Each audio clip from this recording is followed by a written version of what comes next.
कुमार जी। आज हम डिस्कस करने वाले हैं about L for lung expansion therapy. So lung expansion therapy हम कौन से पेशेंट्स में यूज करते हैं? बेसिकली हम restrictive lung condition such as pleural effusion, pneumothorax या पोस्ट थोरैसिक सर्जरी के बाद जो पेशेंट्स को कोलैप्स के चांसेस बढ़ जाते हैं, atelectasis के केसेस होते हैं, सो उन सब केसेस में हम लंग एक्सपेंशन थेरेपी यूज करते हैं। सो आज हम 8 techniques of lung expansion discuss करने वाले। सो स्टार्ट करते हैं with our first technique, that is controlled mobilisation.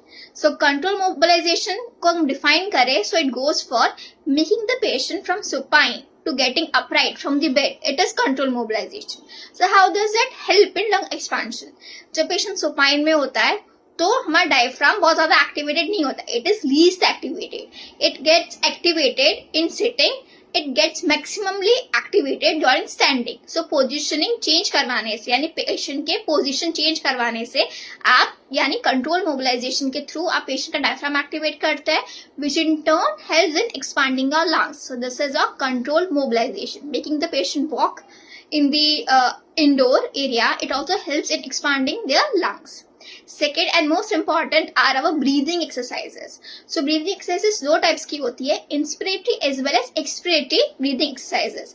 So for lung expansion we have to focus more on inspiratory breathing exercises, जिसमें आती है हमारी diaphragmatic breathing, deep diaphragmatic breathing, sniffing.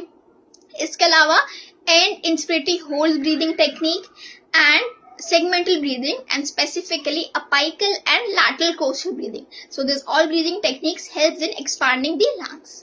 इसके बाद हमारी थर्ड टेक्निक आती है, that is positioning. So positioning का मतलब जिस पेशेंट को सीधा सुला दिया सुपाइन में या प्रोन में, that is not positioning.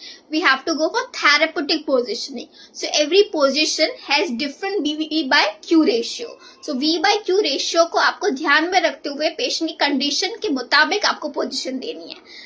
अगर पेशेंट को ARDS है तो हम सबको पता है prone positioning is very much beneficial.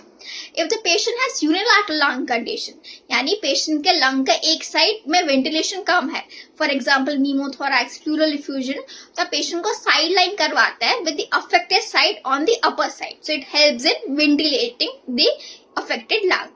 उसके बाद आती है हमारी incentive spirometry. As we have discussed, incentive spirometry helps in expanding our lungs and opening the collateral channels.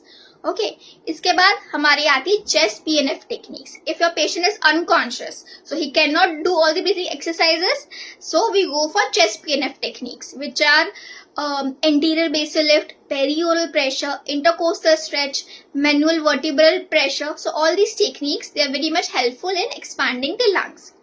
इसके बाद आते हैं हमारी पॉजिटिव प्रेशर थेरेपीज.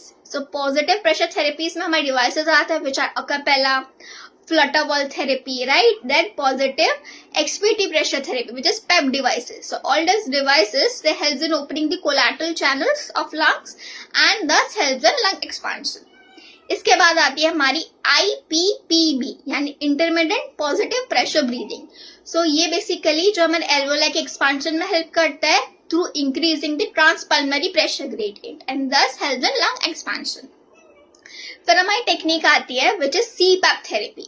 सो CPAP थेरेपी मोस्टली हम एंड में उसको जाते हैं, बिकॉज अगर ब्रीदिंग एक्सरसाइज काम नहीं आ रही, पोजिशनिंग काम नहीं आ रही, कंट्रोल मोबिलाइजेशन काम नहीं आ रही है, चेस्ट PNF काम नहीं आ रहा है, तो CPAP थेरेपी होती है. So it regulates your breathing throughout the whole cycle and it helps in increasing the transpulmonary pressure gradient which helps the patient for good inspiration. So these were some of the techniques for lung expansion therapy.